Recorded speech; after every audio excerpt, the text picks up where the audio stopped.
I noticed that the major networks, 6 o'clock news or 10 o'clock news or 11, they have some very attractive people, network news anchors and so forth. And I've noticed slowly over time that no matter what the subject is, no matter what they say, there's always some teeth showing. Did you ever notice that? I have not. You what? I have not noticed that. You have not noticed that. Okay. Well, maybe next time people will look and see if I'm so. I believe that I see it that people say, well, good evening, ladies and gentlemen. Today this happened and that happened. And also we have some very unhappy news this afternoon. And they'll tell a sad story, but they never look down. Well, no, this was pretty bad. And well, it was no. They never get to that down expression. There always are, I call it, some teeth showing that, hello, how are you? Good, good. This has happened, that happened. The world blew up, but that's okay. And I saw some of that in yourself today as you were speaking. I was wondering whether I was on the side of the teeth or the no teeth. I didn't know which way this was going. Oh, there's nothing like an ex-no-toother. David, thank you. Thank you all. Thank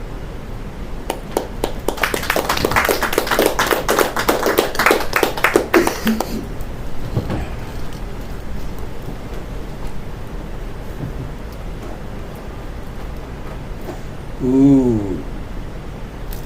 Did you almost just smile, Peter? I did. You did? Indeed. Not bad. Do you have all your teeth in front at least? I do. Nice set of uppers. Thank you. You can afford to smile all you want. Anytime the mood hits you, if it doesn't hit you, do it anyway. What do you think of this? Of everything so far? This is your first night here with me.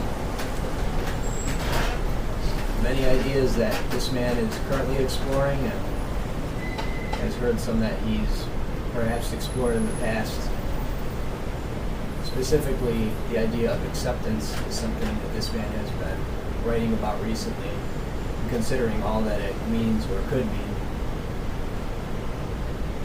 The idea of going about one's day and having experiences and interactions with other people, and acknowledging that accepting them for what they are is something quite different from actually embracing them.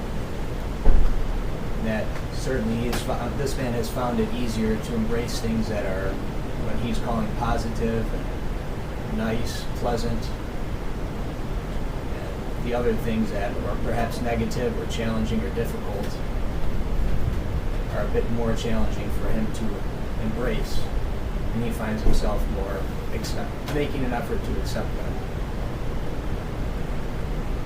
You use the word embrace and accept. What difference do you see between those words?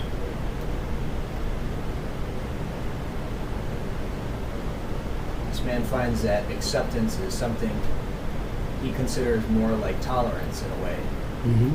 He's acknowledging the existence of this thing being real and not fighting the idea, not trying to move against it or change it or alter it, but instead to coexist with it. And perhaps embracing an idea is more reaching out and trying to get something more from the experience, instead of just saying, here's what this is, here's what's happening. Do you believe you're capable of defending your life, the life of people you love, your property, all that belongs to you? Are you capable of defending that when the issue is past embracing and past accepting?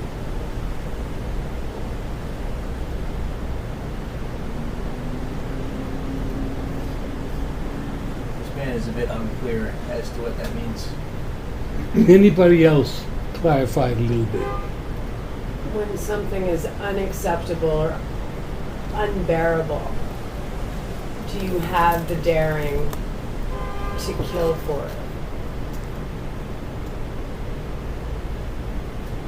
For your own life, for the freedom of your own life, for those you love, or your beliefs. Thank you. Yes, this man believes he possesses that capacity. That point is extremely important because it's so important that we seek to expand in every area that conceives ourselves. To say, yes, I am an accepting man, I'll accept this, I'll accept that, realize that this person can't help it, or this, that, I accept.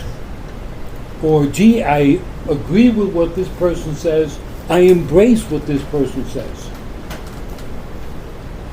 What are we going to do with the part that says this individual poses a present and immediate danger, has intentions, it seems, of hurting you? Are you willing to hurt another individual? And if so be the case, are you willing to kill her? Anyway.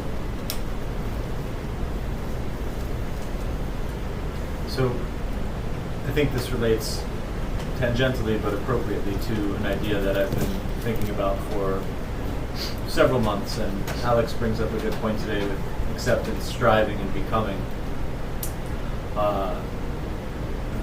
I've seen in the past few months trees appear in sort of a lot of symbolism in my day-to-day. Trees keep coming up. It's an interesting object. Never really paid attention to them terribly in the past. And what I started to find really interesting about trees was their sort of bidirectionality. That in order for a tree to be the best tree it can, it plants strong, deep roots, and it reaches up to the air. And so to the point of, can you perform those actions?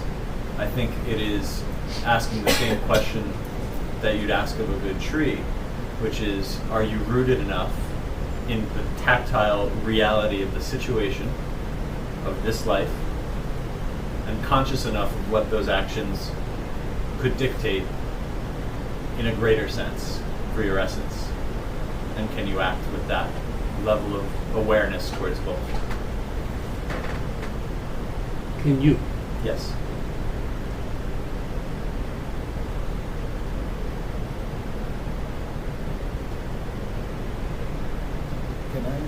Can I ask something?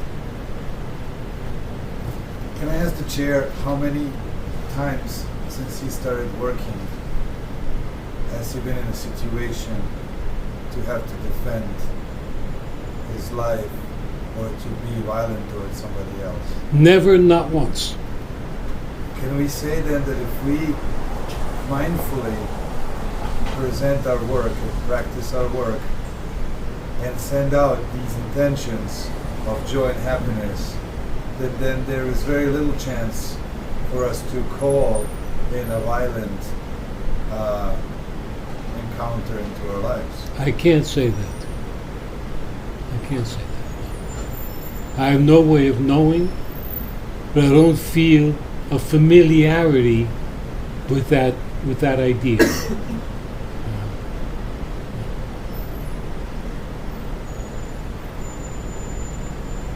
There is always paradox in anything that's true.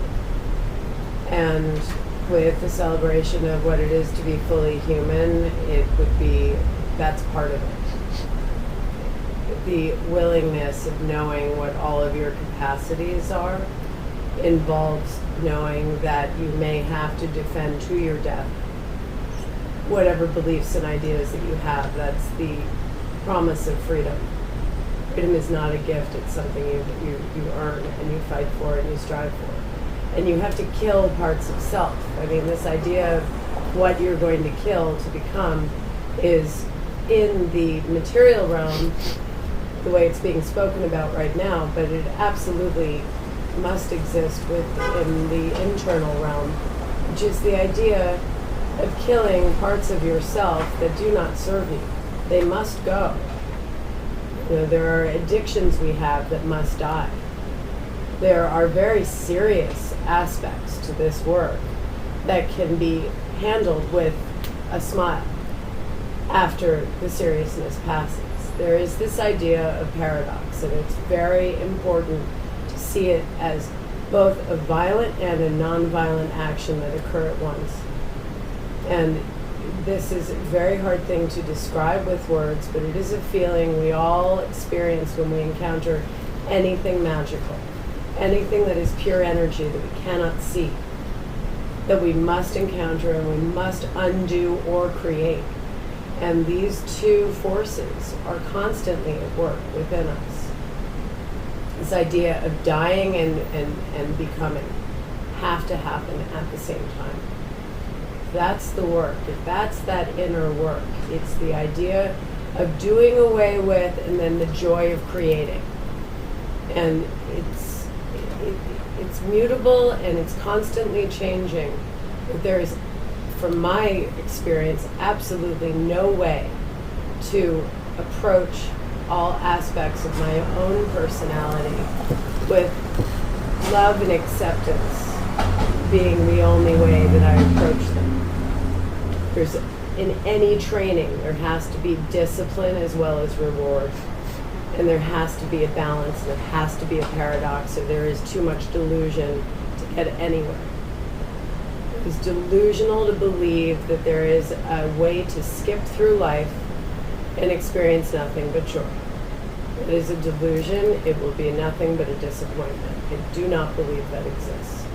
And I also don't really think it would be something that would turn anything into something without some sort of force and effort. Cannot become. And there is not enough force in pure joy. There has to be a counterpart to it in order for there to be a third thing.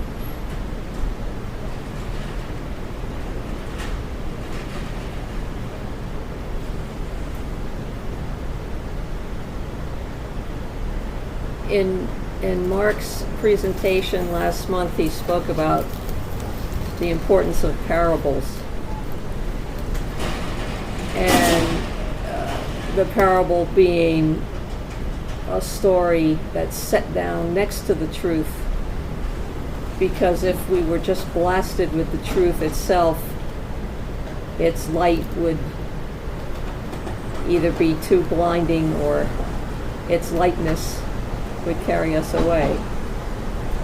And I'm thinking now of the parable of the man who was on his roof when the town was flooded. Maybe this was during Hurricane Katrina, and the waters were rising, and a crane from the shore extended to with a basket so that he could get in and be taken to safety. And he was a very devout man, and he said, no, God will save me. And then a boat came by and said to the man, come in, we have room for you. And he said, no, God will save me. And then a helicopter came by and threw a rope down to him, and he said, no, God will save me. And then the waters rose and he drowned. And when he got to heaven, he said to God, all my life I believed in you so strongly, I thought that you would save me. And God said, well, I sent a crane, I sent a boat, and I sent a helicopter. You may laugh if you wish. And the idea of acceptance being not necessarily a passive thing, but being something that may require some action, strikes a resonant chord here. And the idea of that the most profound things that are taught in many of the disciplines that are studied by people here, like yoga and martial arts, meditation, they involve the most basic of human actions: sitting, standing, walking, and breathing. Everything, all the lessons, Yoga 101 and Tai Chi 101, it all starts with that. And that the chair presents tonight the idea of the smile, of the inner smile, maybe not even necessarily an outer actual smile, but a smile, a consciousness of smiling to oneself, a consciousness of smiling to others, strikes me as a wonderful addition to this series of very simple actions that we take in our lives, in which we hope to express something very complex that we're all studying, the fourth way work. Anyone who was not familiar with the work of the fourth way, who picked up a book of Ouspensky or picked up a book of Gurdjieff, would surely be astounded at the complexity of the ideas that are presented. Perhaps they would think it was nonsense, because to them it rambled on and they didn't understand it. Of course, we in this room know that the ideas that are presented in those books are highly, highly complex. The ideas that are presented in this room are highly, highly complex. And yet, just like anything that is so complex, it must start with and must be expressed by simple things.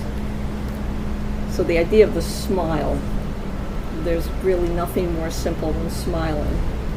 And I think probably smiling is the beginning of the type of acceptance that will connect us both with the earthly reality and the reality of a higher realm that Michael was speaking of.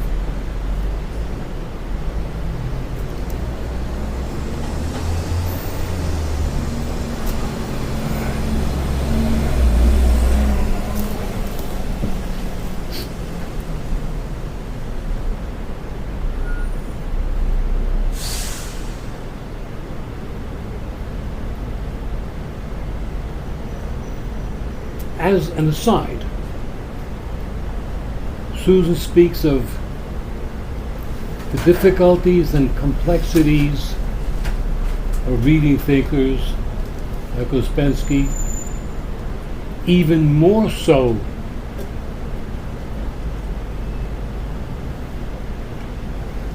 the work of Nicole, even more so the work of Rodney Collins.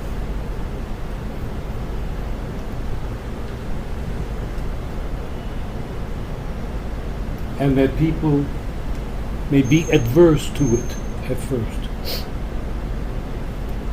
Certainly, many people have said, no, too complicated, it's not what I need, it's not... No. Okay. I present an idea. I have lived with all you people before. We have not met in this lifetime for the first time. That to me makes perfect sense, and I base my thinking and my living upon that idea. Some people may say absolutely not. No, all right. To add to what Susan said, I believe that if I meet a person, a gentleman, whatever, and from the very, very first day I present the ideas of Ouspensky, Maurice Nicole, E.M. Cioran, or other writers that honestly are quite difficult, extremely difficult, I present these ideas, I will immediately gain from that person one or two very, very necessary points for my thinking. If they have worked with me before and they belong working with me, they'll say, I don't know, this stuff is pretty hard, but yeah, I don't know. If they say no, I immediately get the idea these people do not belong working with me.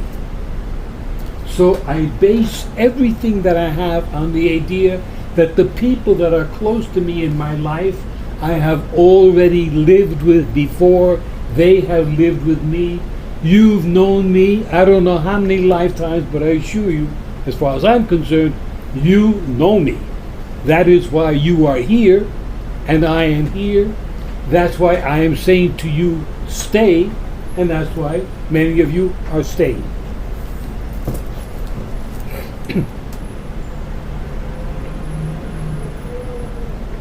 As Susan spoke, I get ideas. Generally, that's how I think. I don't present an issue and then try to solve it. I never work that way, nor do I play music that way. Something happens. I'm reminded or encouraged to mention that Goethe made specific writing about the idea of man being born with a hell side and with an angelic side. That there are two, he called them men, two men within each of us. One bad and one good. The writings of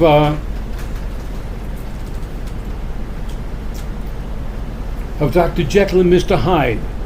The author of that was Livingston, I believe. Stevenson, wasn't it? Robert Louis Stevenson. Robert Louis Stevenson, right.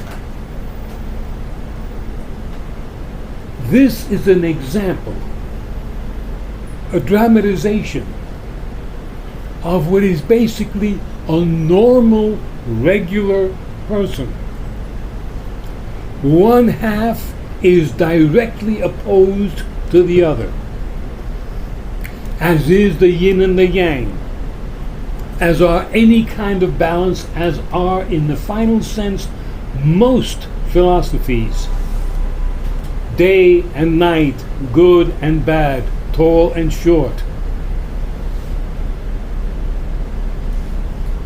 I hold and present that within each of us, whether known to yourself yet or not, there exist two polarized and opposing powerful forces.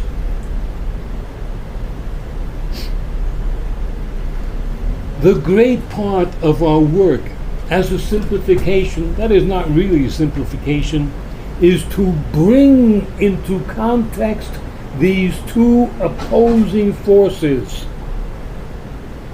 the day and the night, the strong and the weak, the opposing forces that are best, to my knowledge, explained in the symbol of the yin and yang. Opposites, sharing the same habituation. Although Mr. Smith over there is at heart a very, very jovial nut, there is also a part of Mr. Smith that is not so jovial, not so nice, and not such a terrific guy next door. We are all like that. Our conditioning from the time we're 2 or 3 is that don't show that part of yourself, don't act like that, don't tell Mama Gertrude that you think she's a drip, go and apologize, tell her you love her very much. We must be nice. In this world, you must learn to be nice and get along.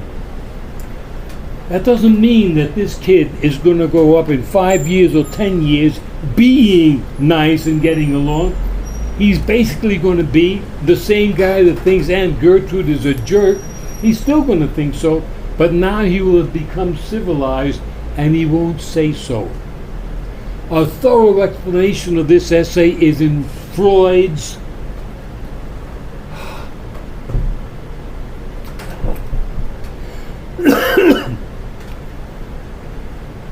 Civilization and its discontents. Little Herman wants to pee on the floor, and he does. But gradually, Mama and Papa discourage him from doing this and convince him that you don't do this because it's not nice to do and because you shouldn't do it, and it's a mark of disrespect to Uncle George. And if you keep on doing it, we're going to put you outside with the dog. So we learn our civilization. The other part of the essay, civilization and its discontents, means that for the rest of his life, this little creature grows up with a lot of discontents inside. I can't say what I want to say. I can't pee on the floor when I want to do this. I can't do this. I can't do that. I can't do this. Mommy will get mad. The school teacher will get mad. The principal will get mad. The PhD will throw me out. I can no longer do what I want to do. I must become civilized and obey the law. We all carry that. I present that Mr. Smith sitting there has a wonderful, and inside he is as angry a person as you can imagine, or maybe he's as angry a person as you are. It's possible that inside he is as angry a person as I am, although that's to be considered because very few people are and are still walking the streets. The work that I present is for this individual to be able to function in this world. I do not say study here and then we prepare you and get you a pass to go into some monastery in Greece or something. No. You're going to live in this world. And in this world, every night I turn on Miss Tyler and the 6 o'clock news on Channel 2. Everybody has been murdered, beaten. Hey, this is hell out there. If you live in the real world, and I live in the real world. You do live in a world where little old ladies are walking down the street, 85 years old. How sexy can an 85-year-old lady be? No, some jerk grabs her and rapes her. On the moon? No. Right here in the nice section of Brooklyn. You don't even stop eating when you hear this. This is the planet we're on. I tell you, and I will tell you 1,000,000 times, be prepared because you are living in what Buddha called a hell world. Know that. And when you hear me speak, know that there's another side that isn't all the smile. There's another side that says, if you screw with me, bad news for you. That has to be your take to survive in a planet where war is a daily thing, assault is a daily thing, robbery is to the moment. The people that you elect to represent you don't represent you. The government. That side exists, and please don't, you may go on believing it if you want, but please don't even think that I said that that side doesn't exist and all is nice and all is peace. Ladies and gentlemen, I am not a peacenik, by no means of the world. What do you think of this, Tushan?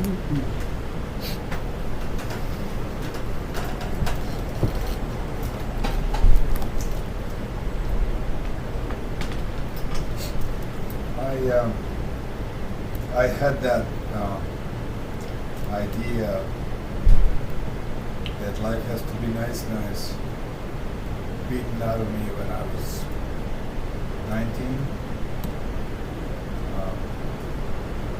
And I was sent to war. And, so I understand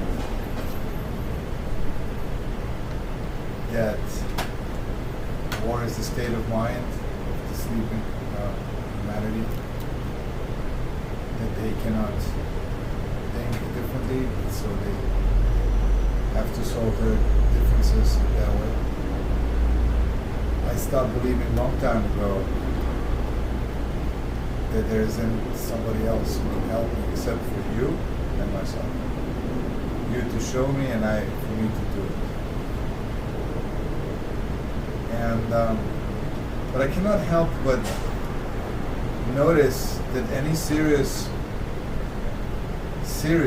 practitioner has created a specific world around himself, and these worlds seemingly are devoid of suffering, or at least most of the suffering that plagues the other people, the civilians.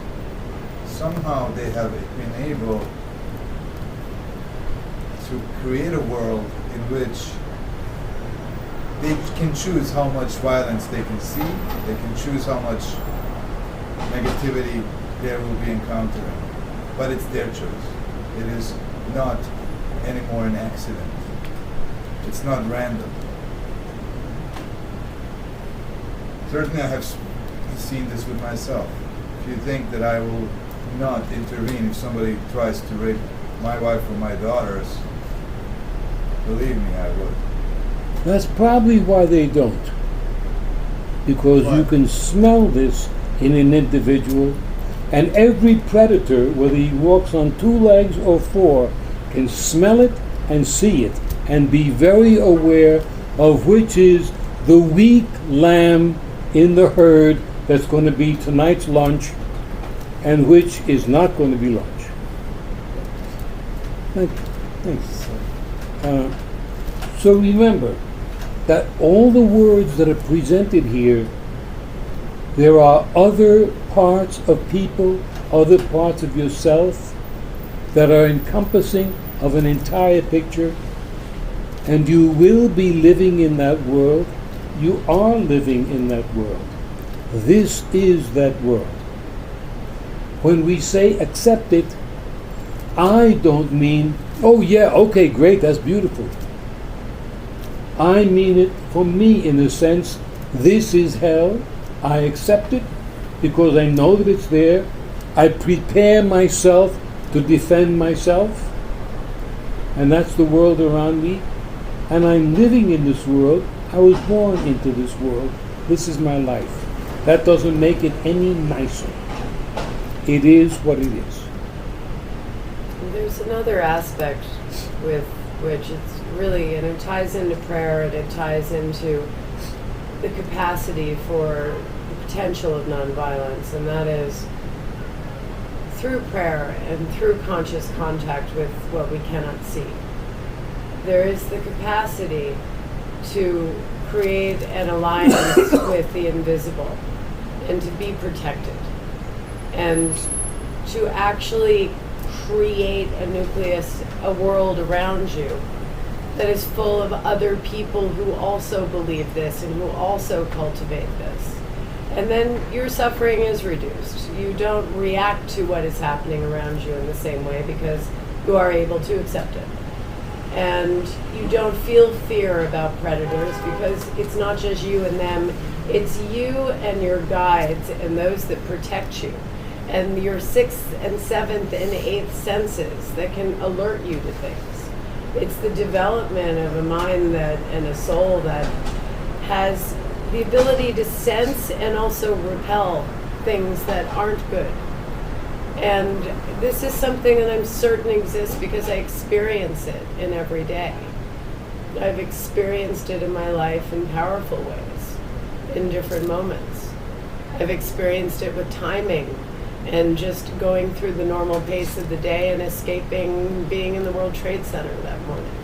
Not because I felt fear, but because I had a path and a rhythm in my day that morning, and by the grace of 17 minutes lived. So, we have to remember that when we cultivate magic and when we become something greater than just a human being, when we actually evolve beyond the psychology of this work, we can actually become something that can have a smile more often than a need for a face that says, I will kill you if you come near me. It's unnecessary more and more the more that we remember to be magical in the way we walk through our day.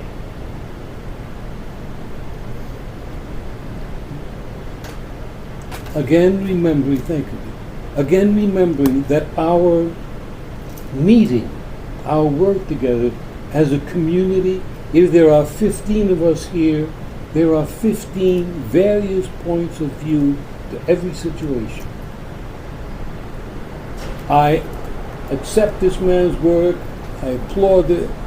That does not mean that I agree with everyone, by no means, or that everyone should agree with me. It's a forum, it's a community. And for the new person, Peter, this, as you know, is a community of people. Quite a few people here have a really good grab on life and are doing it well. Everyone here has taken upon themselves the idea of helping you get to where you want to go. That is our job, to help you. Your job is to make sure that these desires to help you are not gone unheard or unnoticed. It is as much part of your work to call any person here at any time, hey, I just want to say hello, or I got something in mind, or whatever. We are all here to help you. It's a very important stance. Without that, it becomes just a support group. But it's not that. The capacities of all these individuals are at everyone's disposal.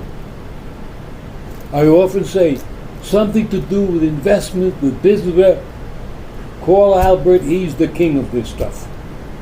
You want something else? Everyone here has a talent. And these talents are at your disposal to borrow, to use, to talk, to take advantage of. That's the difference between this being a community and just being a fourth-way group.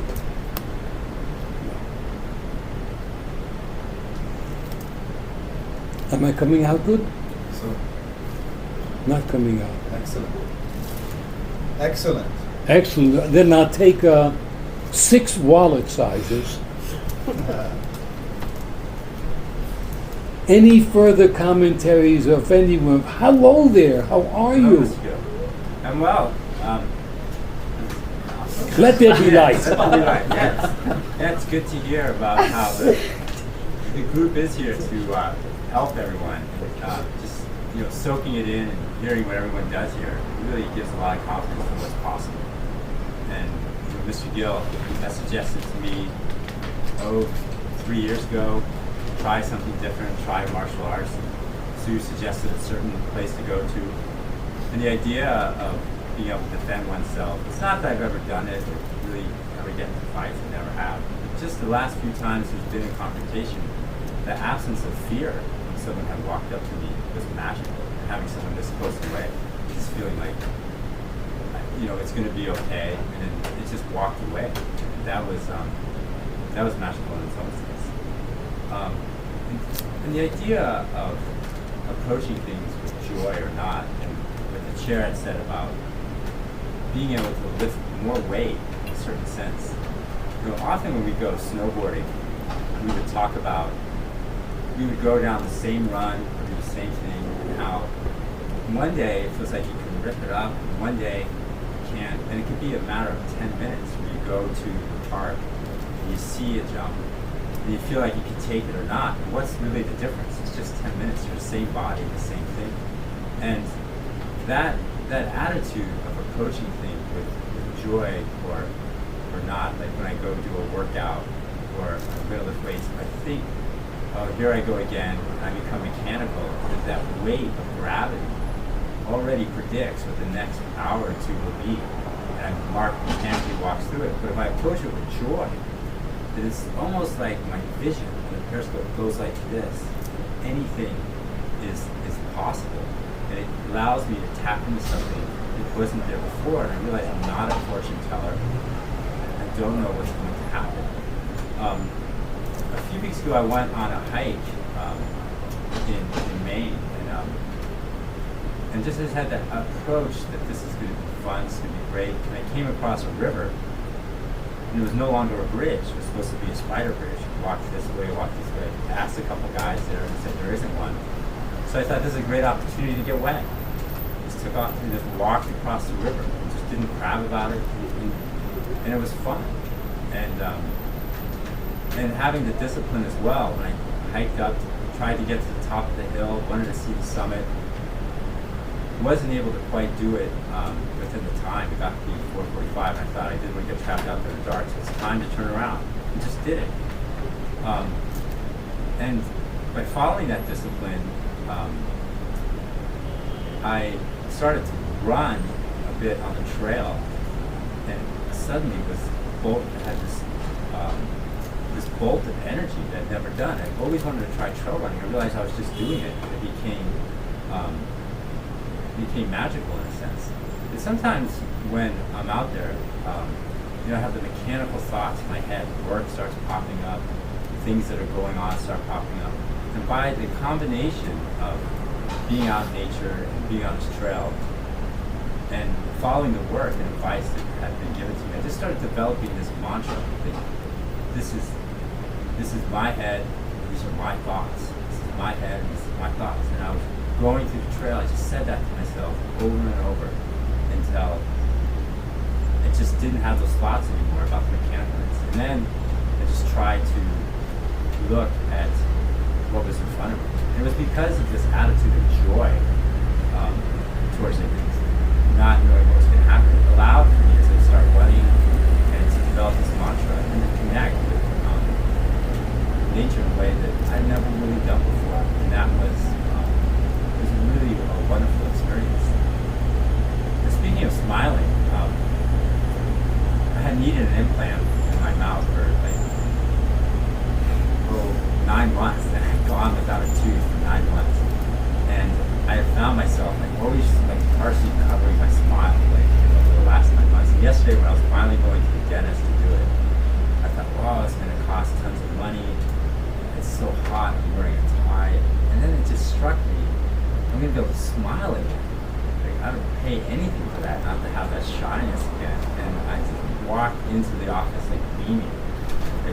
Today is the greatest day at the dentist. I sat down in a chair and just to go at it, and it was great to be responsible, get it done, and have teeth again after needing that for so long, and just being able to. I forget what it's like to smile. And even today, I feel like there's I'm whole again, and it's something that I just taken for granted for so long, and now I'm able to do it again. Thank you. To remember, when I say smile, when we say joy, it's not as black and white as it sounds. It's something in there that's not exactly, a little bit different. It's not exactly, wow! I would like to also make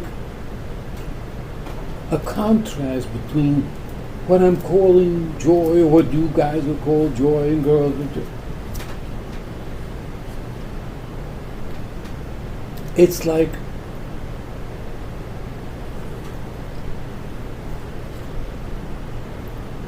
what am I feeling with this?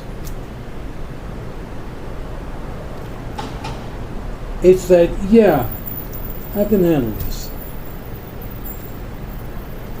Can I get it up? I really think so. If I start to feel a little funny, I'll just drop the plates.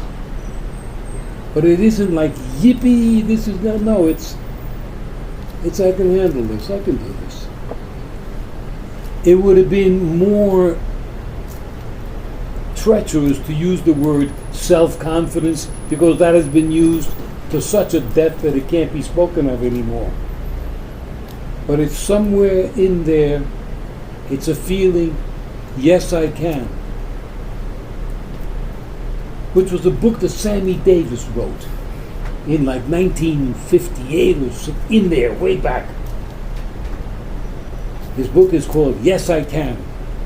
And the day after it was published, Sinatra sent him a telegram saying, no you can't. So, any final statements? Again, thank you, sir. Who's speaking next month? I am. You are. Don't forget it, I'm on. because I will. And then Michael's. And then I am in August. You're in August. And that ends the summer sale. Then you sell tickets. Okay. The baker said he was here with his original stock. The good stuff. Not the Whole Food stuff. This is the good stuff. This is the good stuff.